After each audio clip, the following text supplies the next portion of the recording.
Tomorrow's arrest, surrender, and arraignment of Donald Trump is of paramount public interest. This is a former president of the United States, now indicted for crimes related to his candidacy in 2016. He is being prosecuted by the taxpayer-funded legal system and is the epitome of a public figure, never mind just nationally, but globally. The arraignment should be televised, but will it be? We do not yet know. It is imperative that there be cameras in the courtroom tomorrow, not only for the reasons I just said, but also because, of course, Trump is going to lie about what happens in this proceeding. He will say the judge was so unfair and the prosecutors and everybody's just biased. And one of the only defenses we have against those lies is to actually have cameras showing what is going on.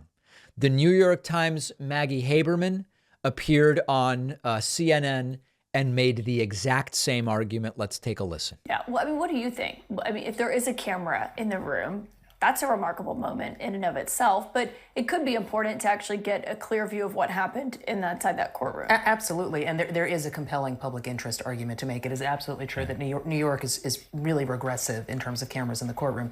I do expect there'll be an argument made. I'm not sure what the ruling will be on that. Right. But it's interesting. I was thinking as you were asking that question, one of the things we saw over and over, both with Michael Cohen in terms of Trump and then other people in the White House, people have a habit of taping Donald Trump, and they have a habit of taping Donald Trump because he spins his own reality and will contradict whatever people say about him.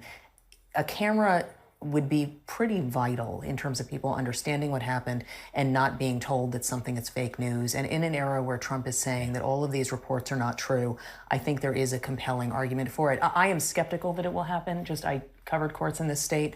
I know how against cameras in the courtroom judges are here, but I do think there is going to be a compelling argument made. And even toggling to the actual trial itself, imagine, right, what the public interest in that will be. Yeah. And so will there be cameras allowed to depict what occurs on the day-to-day? Because I think certainly people would want to know. That's right. Yeah. I don't know whether there will be cameras in the courtroom tomorrow.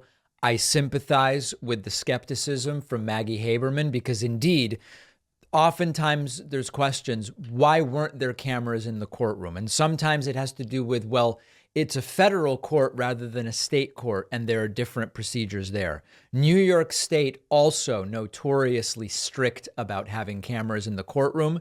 I can't think of any legal issue, any legal proceeding where cameras in the courtroom are more justified than the indictment of a former president of the United States. So by tomorrow, we will probably know more. 2 live streams tomorrow, the arraignment in the afternoon and the press conference at Mar-a-Lago. If it's not canceled based on a potentially forthcoming gag order, it is going to be a crazy 24, 36 hours. I'm glad to have you with us.